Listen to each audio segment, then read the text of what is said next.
Here's a question for you. When was Britain at its most elegant and most decadent? Its most stylish and most radical? I'd argue for the decade of the Regency between 1811 and 1820. It was a time when people could feel their world being totally transformed. It was one of those rare moments, a bit like the 1960s, when there were really big changes in culture and society, all coming together in a great burst of energy. The Battle of Waterloo was won. London was redesigned. Turner and Constable were painting. And the waltz was introduced. In this series, I'll be exploring this fabulous decade through painting, writing, architecture, fashion.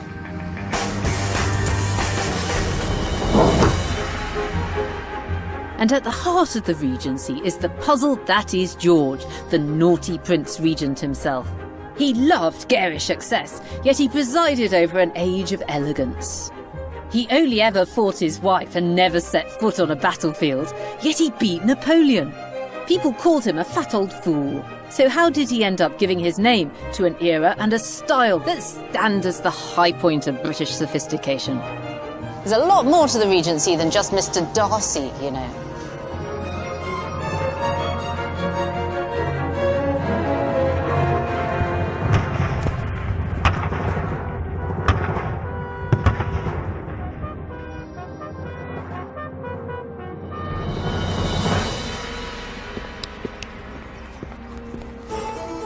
My name is Lucy Worsley, and I'm a historian. I have rather an exciting job as Chief Curator at Historic Royal Palaces. Hello, Kew Palace people. Hello. Today I'm catching up with our new team at Kew Palace. And yes, they do wear these Regency outfits on duty. This place has close connections to the Prince Regent and his family. And what do the visitors know or think about George, the Prince Regent, then? It's generally negative, I'd say. This little girl came in, she said, sad, bad, mad and fat.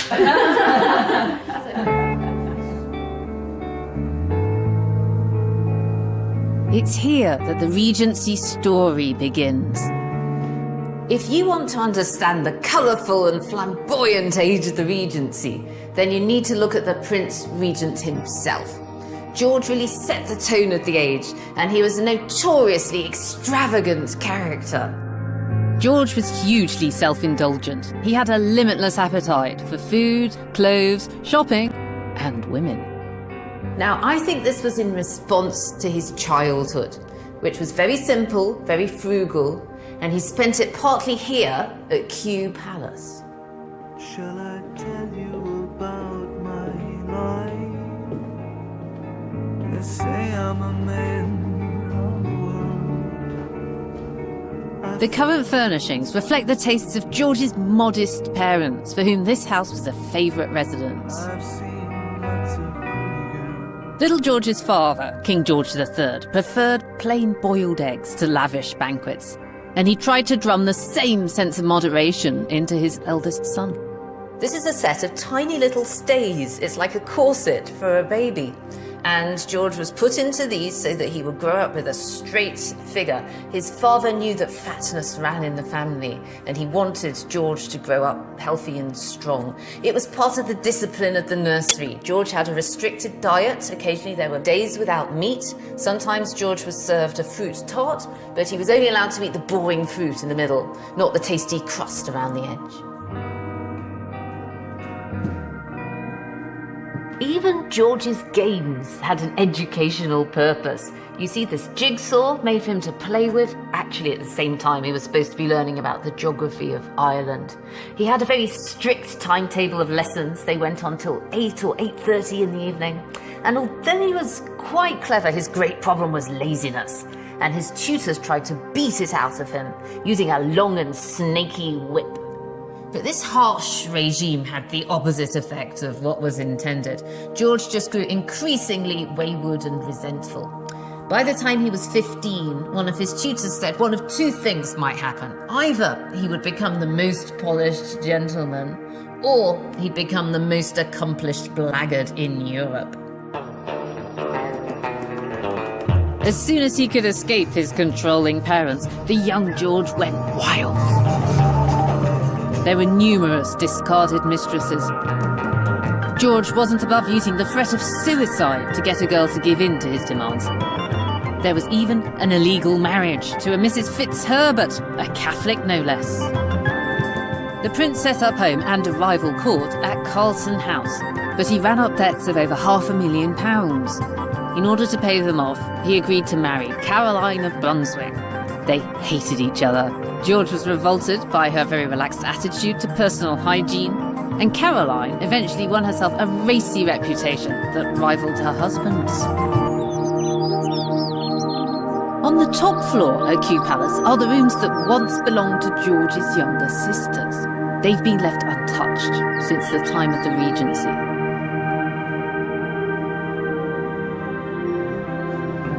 George's brothers escaped into the army and into the arms of mistresses, but his sisters were kept close to their father. This is the bedroom of the youngest, Princess Amelia. The medieval fireplace is a typical choice for a girl who was fond of fantasy and fairies. Amelia was the favourite of her father, George III. Like him, she'd had long battles with illness, in her case tuberculosis. In a bizarre way, it was this sickly girl who was responsible for the birth of the Regency. In November 1810, poor Princess Amelia died. And this was a terrible blow to her father, George III. For many years, he'd been suffering from these recurrent bouts of what his contemporaries thought of as madness. Today, we know it as the physical illness, porphyria. And his grief at Amelia's death sent him over the edge. The next day, he had to be restrained in his straitjacket. So Parliament passed a bill appointing his son, George, Prince of Wales, as Prince Regent, or acting king on his father's behalf. George was sworn in as regent on the 6th of February 1811, and the Regency officially began.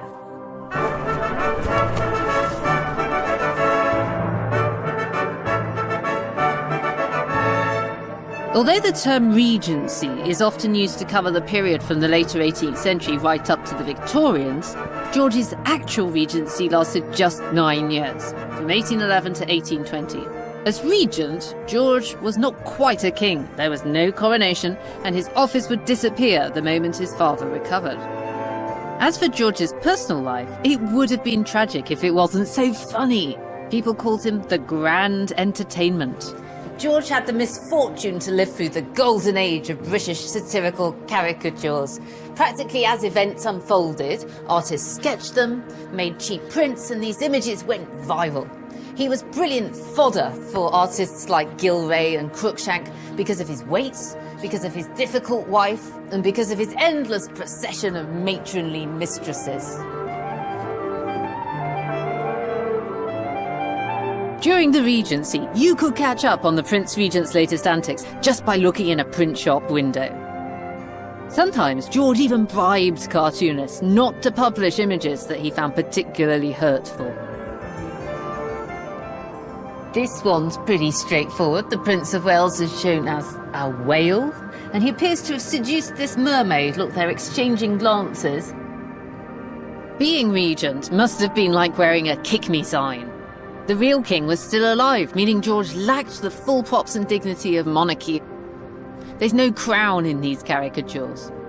A red field marshal's jacket identifies George as the pratfalling fat man. This is the scene outside the prince's mansion, Carlton House, just after the huge party he held in 1811 to commemorate the start of the Regency. Afterwards, the grounds were opened up and it said that 30,000 people turned up and tried to get in. There was such a crush that one lady broke her leg, look, here's a lady being trampled upon, and some other ladies accidentally lost their clothes. Here we've got a group of ordinary people who did make it inside Carlton House, and they've been confronted here with the prince's amazing dining table laid out for the feast with this dinner service that cost £60,000. This character is saying, "Ooh, Sue, I don't think I'd like that dry champagne, but if I could have a bit of beer in that there gilded gold thing, That would be dreadfully nice indeed. But there was another side to George. Inside Carlton House, he was building up an immense hoard of art and furnishings, a collection that I believe was the great passion of his life. Carlton House no longer exists, and its treasures are long dispersed. But in the Queen's Gallery, part of his collection has been reunited for an exhibition. It gives us an idea of what those revellers at the Carlton House fete might have seen.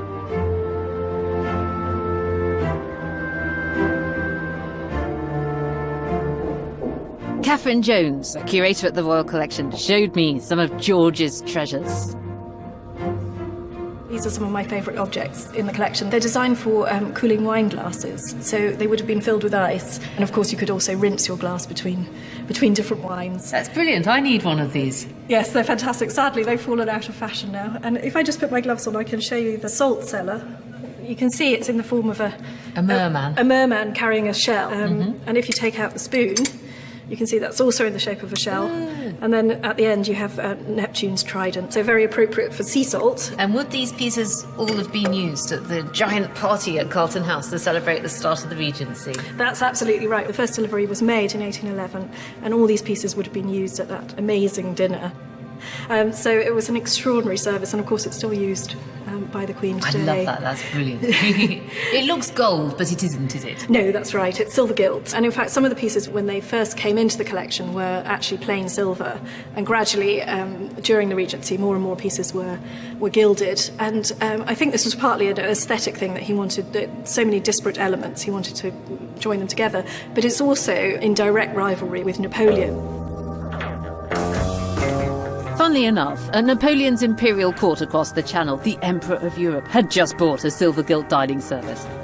George was setting himself up as a rival ruler and connoisseur. He was waging his own personal war through interior decoration. Carlton House was filled with 18th century Sèvres porcelain. This was another up yours to Boney. The firm who made it had been owned by the fallen French royal family. George also collected paintings of the court at Versailles and portraits of Cardinal Richelieu and also of Louis XIII. But his taste wasn't just restricted to this French bling. Tell me about this one. Well, this is really the jewel in George IV's collection. It's obviously a Rembrandt. It's known as The Shipbuilder and His Wife, and it was the most expensive painting that George ever bought. It cost 5,000 guineas in 1811. Do we know where this would have been in Carlton House? Yes, we do. We have a visual record of it, in fact. It's in one of the watercolours of 1816 of the Blue Velvet Room. And he displayed it with specific Sèvres vases of this blue colour. Do you think this taste for Dutch paintings meant that he was a man who genuinely loved art? Because they're not showy, are they? No, it's not really what you expect. And I mean, to have something like this in his collection shows, you know, that this was really the pinnacle of things that were on the market at that time. The Regency was an age in which art and culture mattered, and this agenda was set by the man at the top. But there was a practical side to being an art-loving royal patron. In your portraits, you could spin an image to counterbalance those cool caricaturists. And George's chief flatterer was one of the greatest English portraitists, Thomas Lawrence. When Lawrence painted George in his red field marshal's uniform, critics sneered at the way the painter had transformed an overweight, balding 50-something into a well-fleshed Adonis. Jonathan Yeo paints the rich and powerful of the 21st century. I showed him one of Lawrence's unfinished portraits of George to learn how the idealised images of the regent were created. I've always thought of this as a really flattering image. Is that how you see it? It is quite flattering. It sort of looks like it's been done for a coin or something like that. But sort of, he's facing this way, but it's sort of, the perspective is slightly skewed and he's very side on. If you could sort of cut that out and do it in profile, that's one way of avoiding showing if someone's overweight. Can I ask, you see this skin here, that's the whitest part of the skin. Has he highlighted that because that's smooth? And so all of these wrinkles are more sort of hidden in the eye socket and in the shadow there. it's a flattering angle. It's kind of, you know, sort of Hollywood lighting. You know, the old sort of all the Hollywood movie stars would look around to find that where the light was, you know, in front of you and above, because it gets rid of sort of wrinkles generally, whichever angle it's coming from. The hair looks quite artfully arranged. It's quite a kind of contemporary look for hair. It looks like Justin Bieber, doesn't it? Yeah, it does a bit. The lips are very red, and he always looks like he's wearing makeup in it. He was known to. Nowadays we have photography. We know what people actually look like, so people tend not to sort of lean on you to make them look fantastic. In those days, if the portrait painter was the only person who ever recorded how you looked, then there's nothing to sort of stop, you know, you kind of rewriting history. In fairness to the regent, looking like a leader was really important. As the Regency was getting started, Napoleon was at the height of his powers, and we'd been slogging away against France, our old enemy, almost continuously for a generation. We'd been fighting the French for the best part of 20 years, and they were winning. The English Channel was just a thin blue line protecting us from Boney's evil empire. Napoleon basically controlled the whole of Europe through puppet governments, direct rule and favourable alliances, and he'd set up a trade blockade against the British that went all the way from Spain in the west to Russia in the east. A side effect of the war was that travel and trade with continental Europe became impossibly restricted. The heyday of the Grand Tour was long gone. Before, we looked up to French and Italian culture, but now it was out of bounds. So we couldn't trade with the continent, and you couldn't visit it either unless you were going to take your chances as a soldier in the army. Instead, we looked inwards into our own little island to feed our imaginations.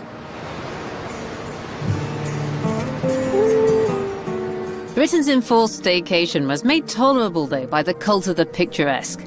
It won legions of followers from the end of the 18th century. Regency types could be found with their sketchbooks out at every ruined abbey and beautiful vista.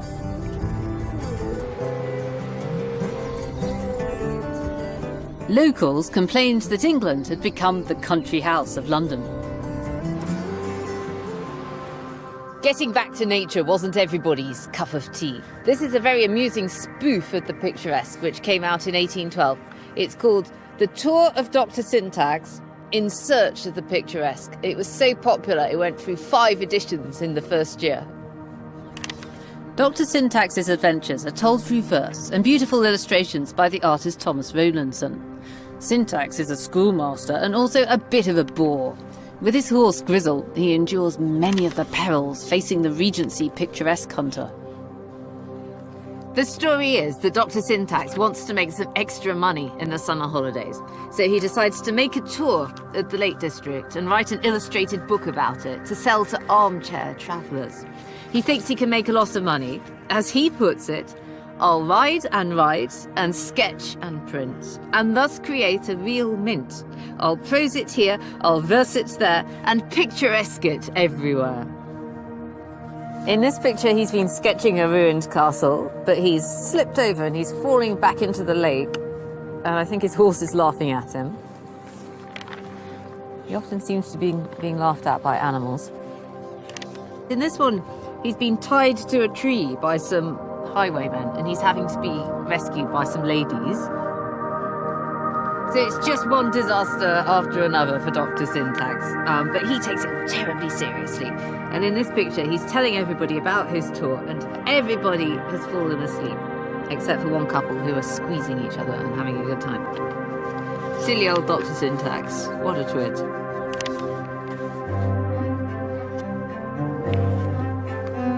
The artists and amateur sketchers longing for the continent found the flavour of southern France and Italy in one particular corner of England. During the Napoleonic Wars, British artists felt that the southwest was the next best thing to the Mediterranean. Down here, they felt the colours were warmer and the light was more intense.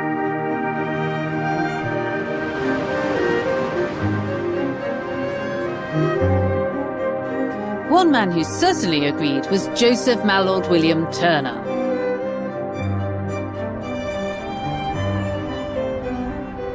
In 1811, a firm of engravers commissioned him to paint a tour of the south coast to feed the market for picturesque prints. So Turner spent that summer journeying around the southwest.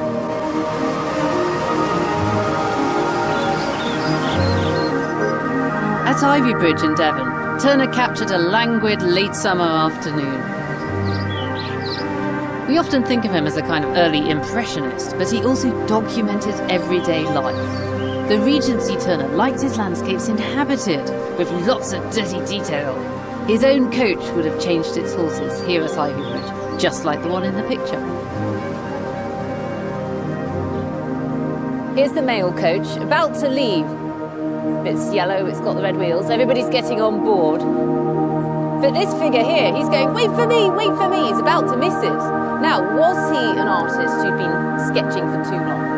Or had he spent too long with this mysterious female figure off in the woods? We just don't know.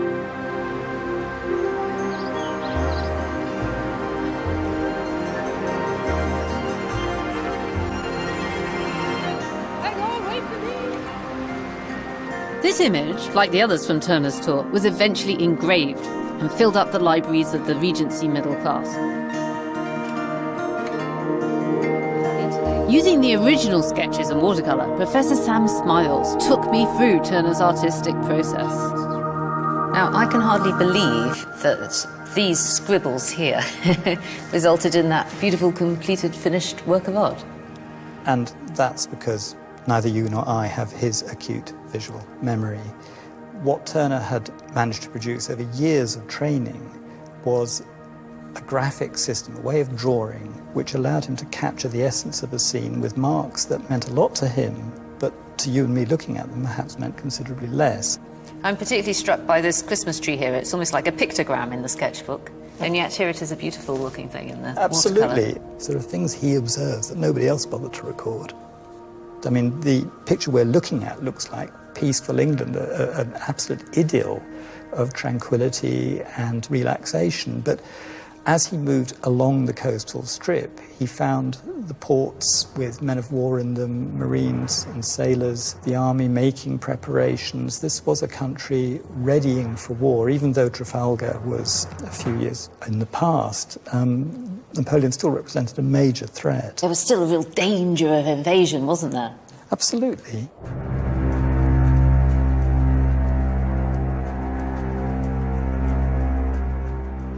Forts like this one protecting Plymouth guarded many of the settlements that Turner visited in 1811. And the paintings that came out of his South Coast journeys are shot through with the sense of a country at war.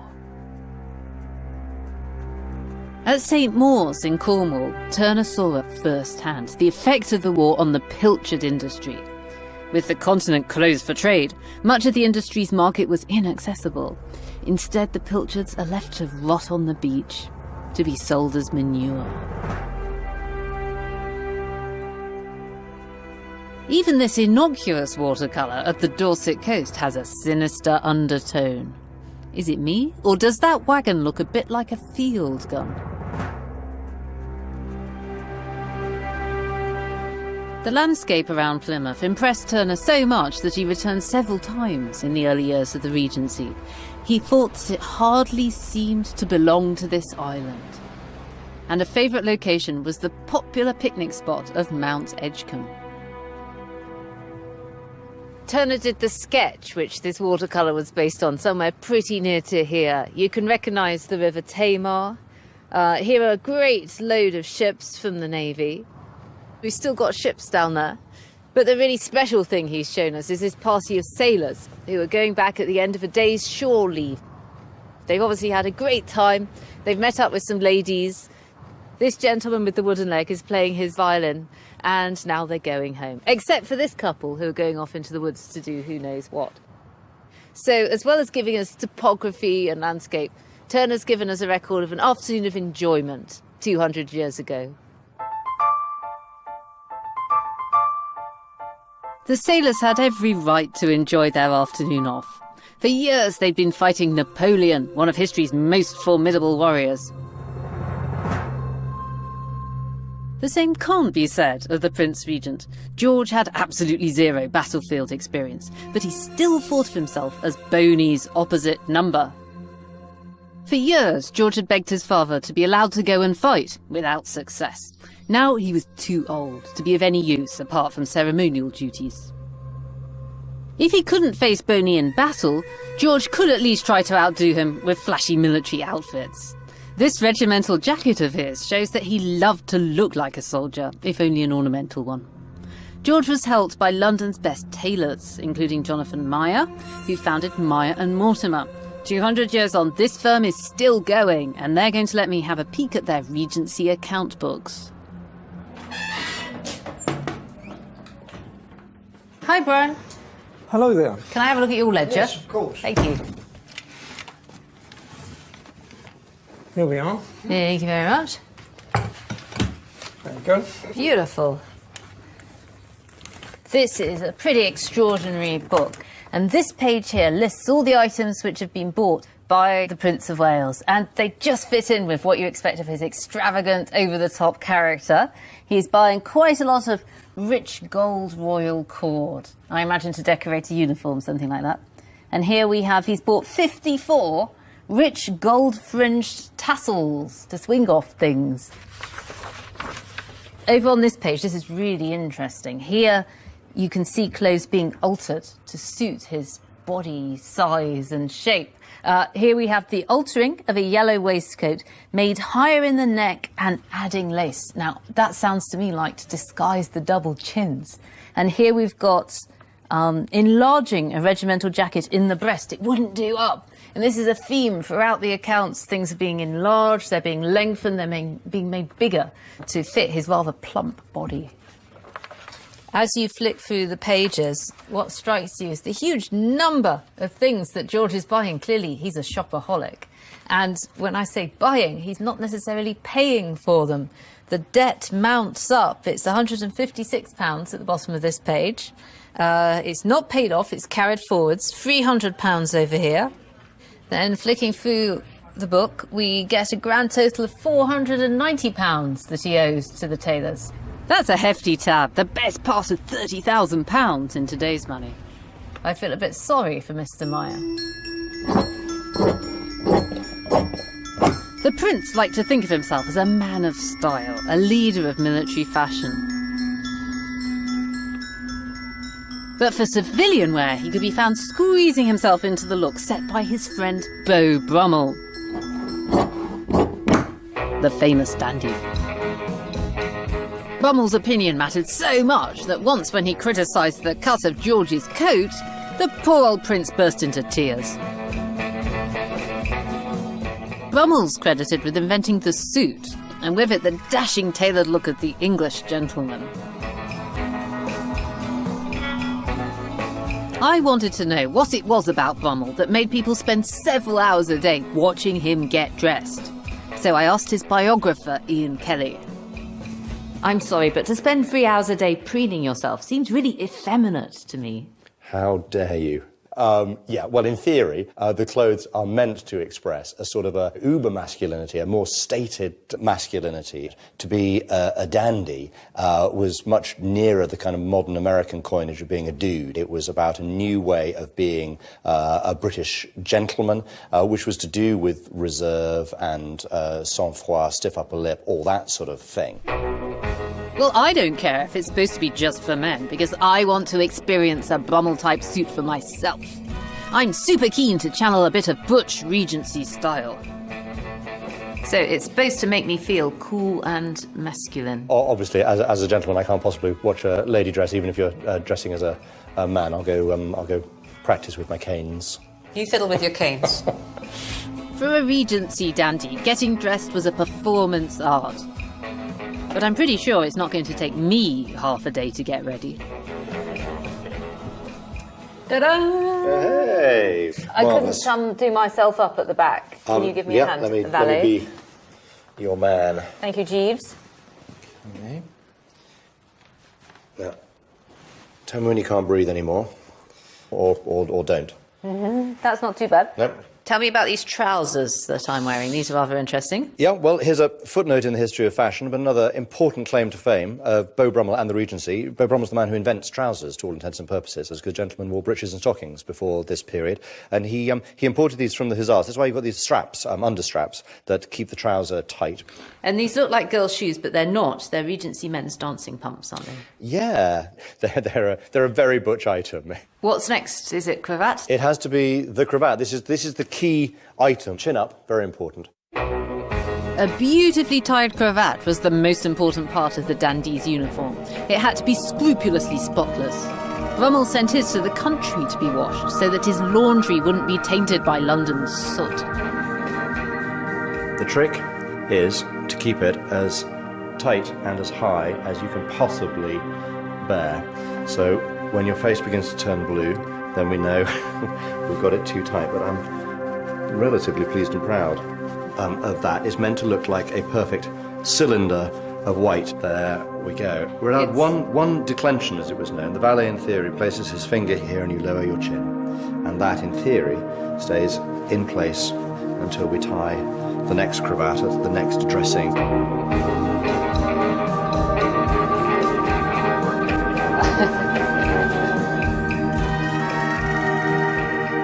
It looks better than it feels. It's actually pretty uncomfortable. Yeah. On the positive note, though, you're obliged to hold yourself better. Built-in hauteur. Yeah, I feel like my nose is in the air. That too. It's one of the supposed origins of toff and toffee-nosed, because this obliges you to keep your nose in the air to some extent, but especially, of course, if you're in any danger of dribbling anything brown from snuff-taking, which is a pretty disgusting thought. That's really disgusting. So the toffee nose is brown snot from snuff-taking, and you've got to keep your nose up so it doesn't spoil your cravat. Yeah, so much for the age of elegance.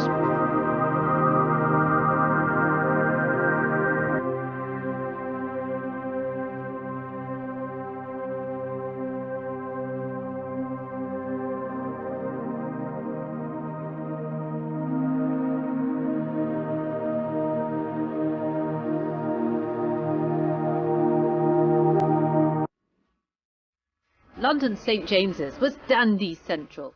Previous generations of young men had been able to explore Europe on a grand tour, but gentlemen of leisure in the early years of the Regency spent much of their lives within a quarter of a mile of St. James's Palace.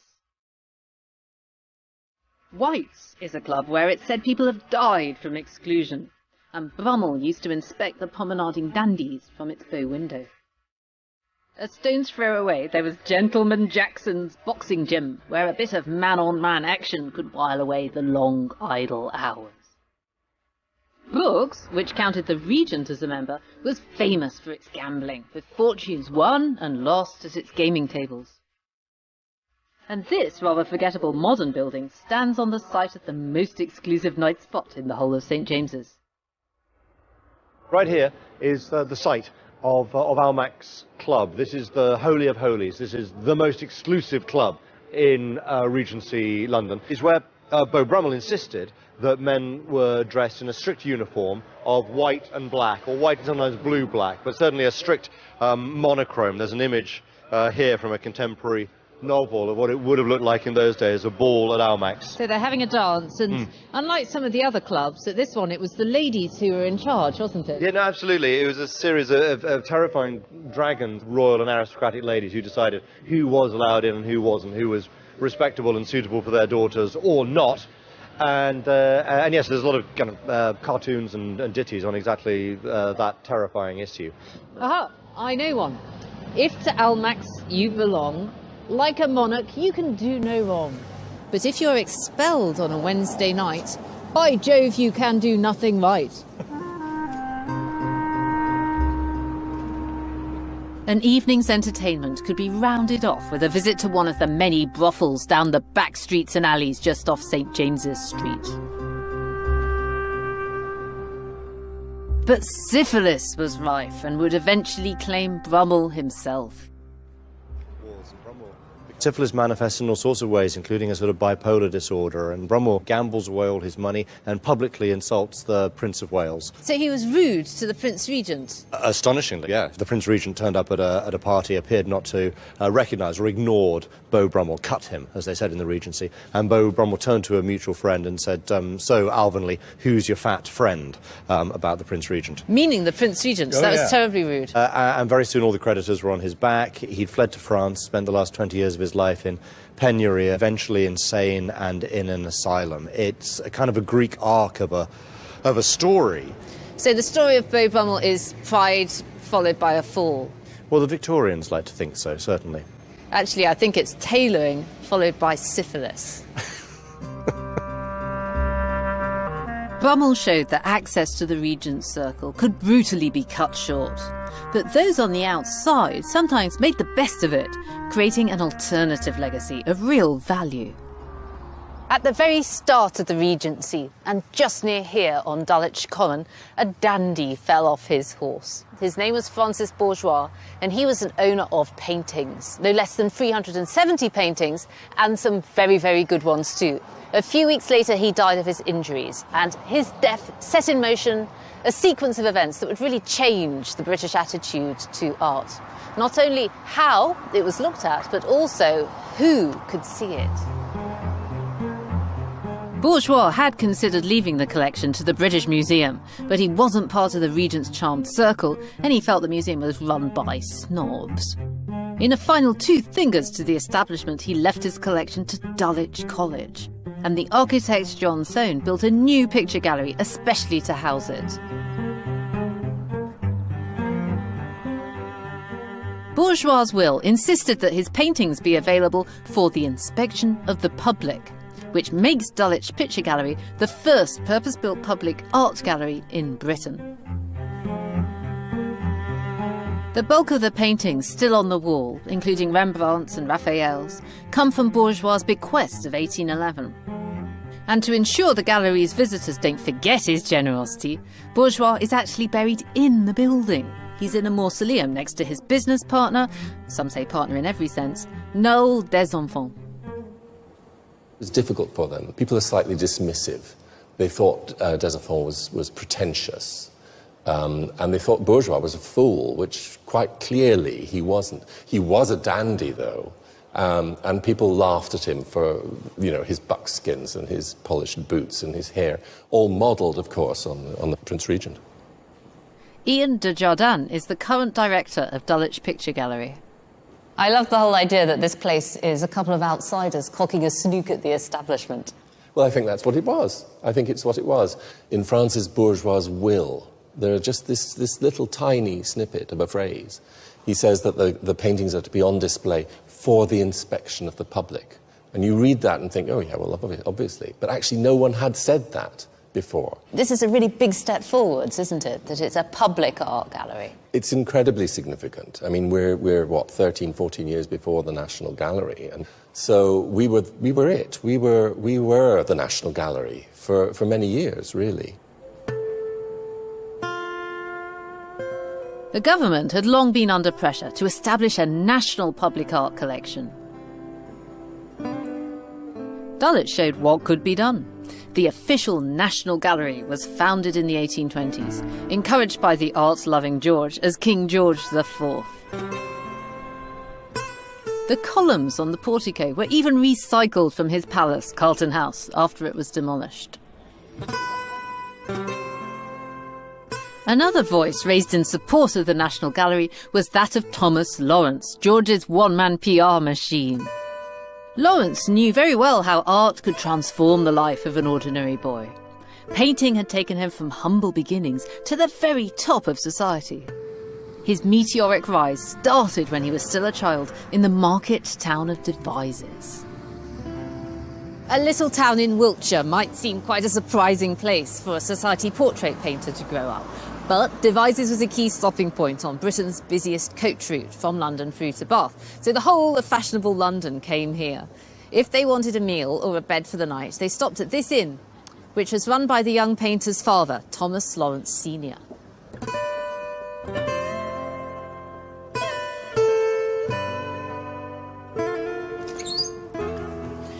Picture the scene. It's the 1770s. You've just arrived here at the Bear Inn. You've got off a stagecoach, you're tired, you're hungry. But the landlord, Thomas Lawrence Sr., as he offers you a drink, he says, "Would you like to see my 10-year-old son reciting a poem or taking your portrait?" This may have sounded like a bit of a bore, but if you chose the poem, the little boy would leap up onto the table and recite from Milton. That was pretty good. But if you handed over your guinea for your portrait, you'd have quickly realised you were in the hands of a genius. The actor David Garrick, who'd obviously witnessed both of the boys' party tricks, said he couldn't work out whether the young Lawrence's future lay with the pencil or the...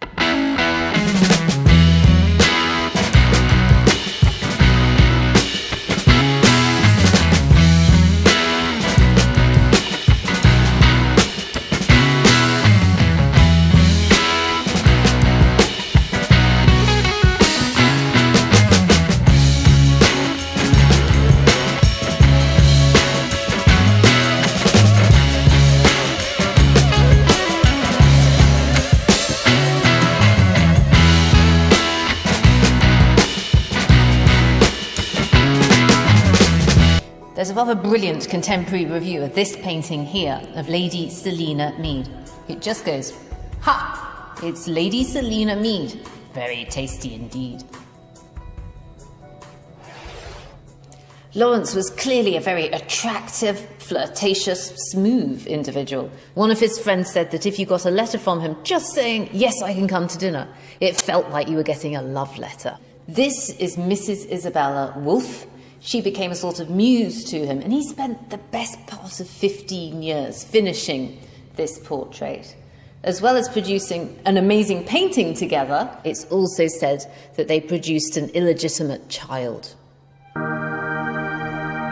There was an awful lot of gossip about what went on at Lawrence's sittings. In 1806, he was suspected of getting too friendly with Caroline, the Princess of Wales, during late-night portrait sessions. Lawrence had to sign a written affidavit that nothing had happened and that the door had been unlocked at all times. George himself seems to have had ambivalent feelings about Lawrence's relationship with his wife, but he overcame his misgivings when he realised that Lawrence could make him look fantastic. In 1815, with the Battle of Waterloo, the Napoleonic Wars finally came to an end. The Allies, with Britain in the lead, were victorious at last. George celebrated the end of the wars by commissioning Lawrence to paint the Allied kings and commanders and rewarded him with a knighthood. The innkeeper's boy was now Sir Thomas Lawrence. Painting the Allied leaders will keep Lawrence busy for many years to come. The end of the fighting would affect the British profoundly. The sense of a closed, isolated island evaporated, and slowly the narrow world of the dandies of St. James's would disappear. It was replaced by a hunger for continental travel.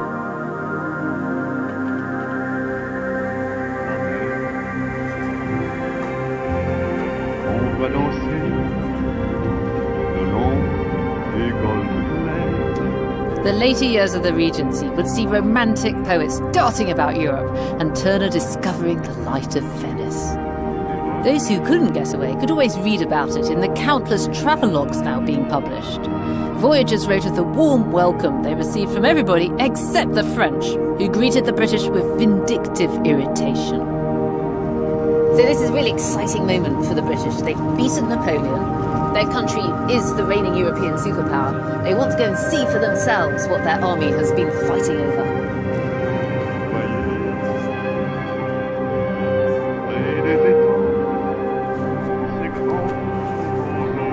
Many tourists made a detour for the battlefield of Waterloo itself, a victory described by the Duke of Wellington as the nearest run thing you ever saw in your life. The Battle of Waterloo was on the 18th of June, 1815. By the 19th of June, the battlefield was already a visitor attraction. An eyewitness reports a carriage full of people coming out from Brussels. They all got out and they examined the field. Within a few months, it had become a regular day-out destination. There were hordes of guides to show you around, and there were lots of little boys selling gruesome relics of the fallen, such as hair and bones. The main feature of the battlefield now is the Lion's Mound. Built in the 1820s, nearly 400,000 square metres of battlefield earth were shifted to build this observation point.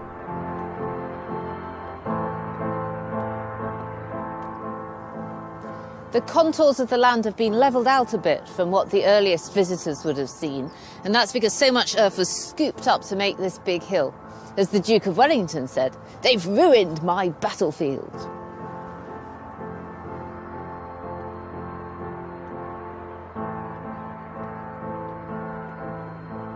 The remains of Hougoumont Farm were a particular draw for the early tourists. This was the scene of some of the most bitter fighting, as the French had repeatedly tried to storm the gates of the British-held enclave.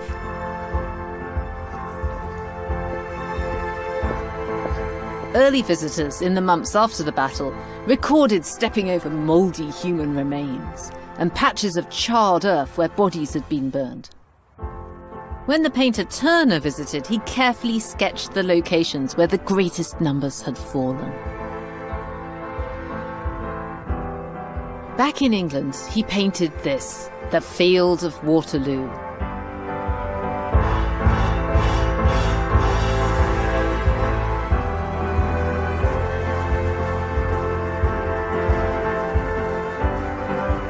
It's the night of the battle and storm clouds fill the sky. Hougoumont Farm is in flame. A flare warns that there are scavengers on the battlefield. Many of the injured were robbed and then killed by these looters. People are searching for their loved ones. The dying and the dead, the French and the English, are just an intermingled clump of bodies.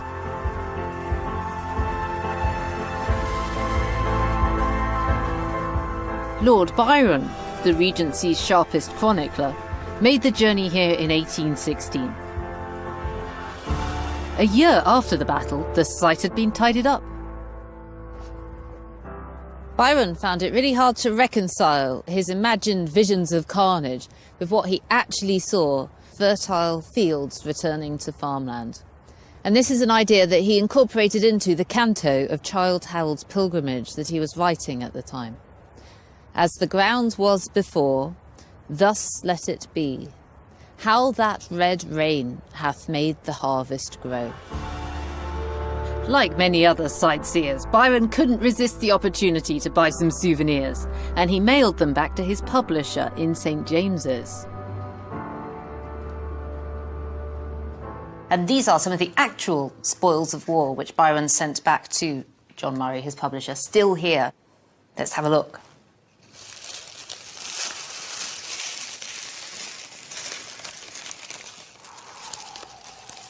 Ah, now we know that he sent back some cockades. And these are red, white and blue French Napoleonic badges made out of leather. Oh, look at the little eagle on the top there. And these would have been a very powerful sight in the early 19th century.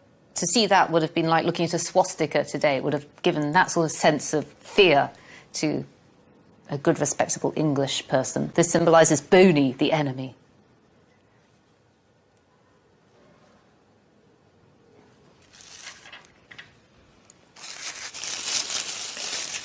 Ooh, look! Well, you wouldn't call that a bullet, would you? It's a piece of shot, though. That could do some damage.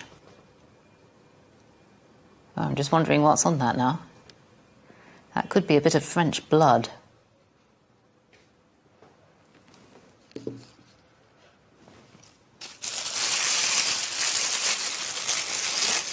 And another badge. And these things look like a load of trinkets, and they are, in one sense, but in another sense, these all belong to real individuals who probably gave their lives on the battlefield of Waterloo. There's something quite sinister about them.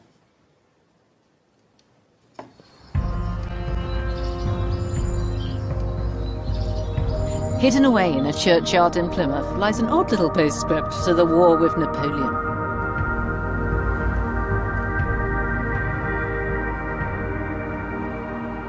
This grave belongs to one of the strangest casualties of the Napoleonic Wars. He was killed after the Battle of Waterloo. The fighting was over. His name was John Boynes, and he was a stonemason who worked in the dockyards. And it says here he was unfortunately drowned, returning from a trip to see Bonaparte out in Plymouth Sound. It was 1815. He was 35 years old. Napoleon had surrendered to the captain of the British ship HMS Bellerophon, then moored off the west coast of France. The ship took Boney to Torbay and then to Plymouth Sound, where she waited around a bit while the government decided what to do with him. It was supposed to be a secret that Bonaparte was on board, but one of the crew put a message into a bottle and slipped it out to a passing ship, so the news was out. Once this had happened, Bonaparte was allowed to take a walk on the deck at 6 o'clock in the evening. He could be seen for miles around up there, and every boat in Plymouth got on the water to try to get a closer look.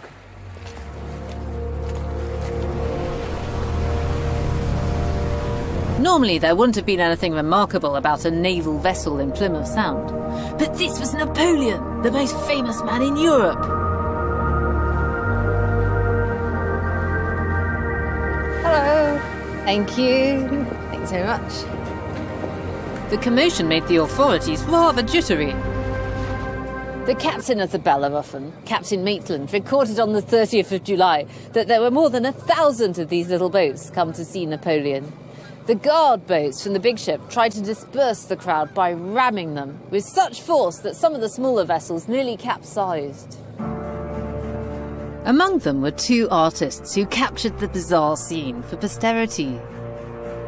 John James Chalon gave us a panorama, complete with the surrounding boats and the people straining to get a closer view. They were really excited to see Britain's mortal enemy, the man who directly affected the lives of everyone in Plymouth. He was repellent, but fascinating.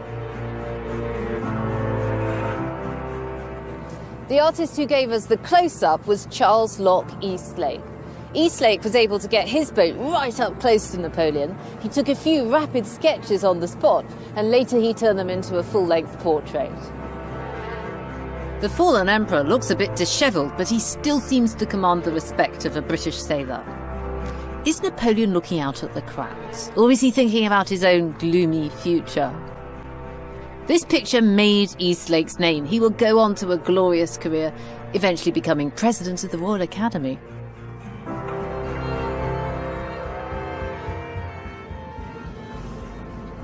There was one person notably absent from Napoleon's final public appearance, the Prince Regent. By this stage, Napoleon had been writing him personal letters. It would have been relatively easy for George to come down to Plymouth, but he stayed away. I think that even with Napoleon defeated, he still felt he would have been overshadowed. Napoleon never did get a personal hearing from the regent. After 10 days, he was sent to permanent exile in the South Atlantic. George, meanwhile, was left with a Bonaparte fixation from which he never really recovered. He set about acquiring objects that connected him with Napoleon, and some still remain at Buckingham Palace. This amazing cloak was retrieved from Napoleon's coach on the battlefield of Waterloo, and it ended up in George's clutches.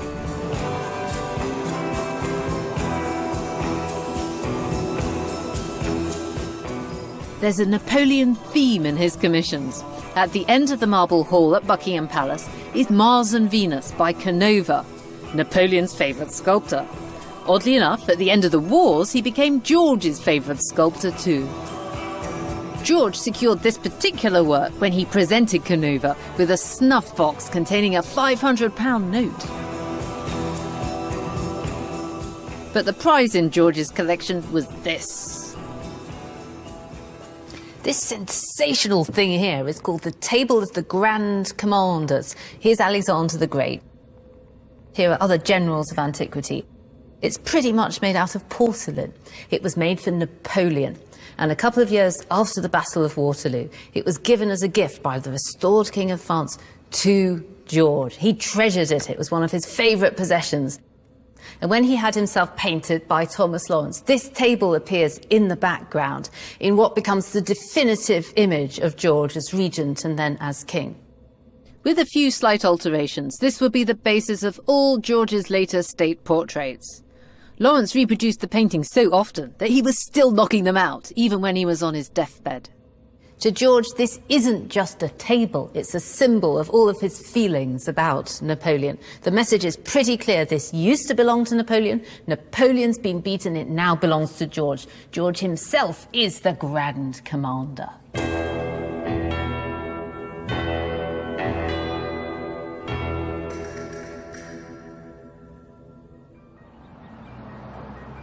When George eventually became king in 1820, he would rebuild Windsor Castle as Gothic fantasy. And in its design, he included a space in which his victory over Napoleon could live forever. This is the Waterloo Chamber, where the collaboration between George and his spinmeister, Sir Thomas Lawrence, is finally played out. The room was originally a medieval courtyard. It was closed over to recall the hulk of a ship. But it's what's on the walls that really grabs our attention. Now, this has to be one of the most fabulous rooms in Europe. George's big rivals as royal art patrons were Henry VIII and Charles I, but neither of them did anything on the scale of this. There are more than 25 portraits here by Sir Thomas Lawrence, and these are the men who brought you the victory of Waterloo. We've got sovereigns, we've got statesmen, we've got the actual commanders of the armies. And they're shown in a really theatrical manner. They're all larger than life and they loom down at us from the walls. I'd say it was like being in their very presence, but it isn't. It's better than that. In the later years of the Regency, Sir Thomas Lawrence travelled around Europe, hanging out at diplomatic conferences and painting everyone on George's wish list.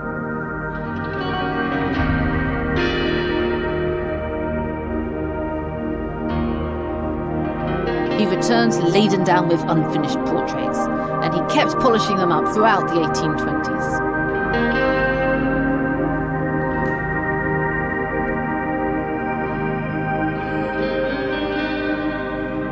There's something unreal about this room. It doesn't reflect the grim reality of Waterloo.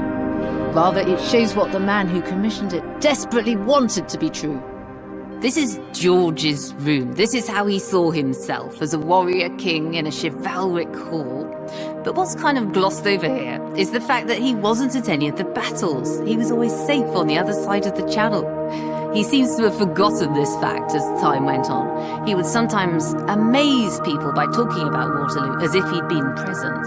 And there was another battle, the Battle of Salamanca, where he claimed to have led a cavalry charge at a vital moment when things were looking very black indeed. Wellington's generals, who really have been present, often injured and in some cases killed, are hidden away in dark corners, as if they're not allowed to intrude upon George's fantasy. Now, this room was only completed after George and Lawrence were both dead, but it captures the high point of George's regency. Here, the Prince Regent was working with an extraordinary painter to make a monument that's really like the Regency period itself. It's a unique mix of appearance and reality. They fuse together into something that's not quite the truth, but it's spectacular all the same.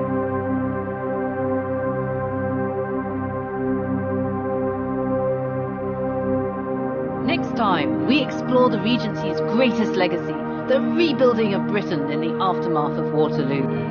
As we'll discover, George wasn't alone in wanting to live in a world of make-believe.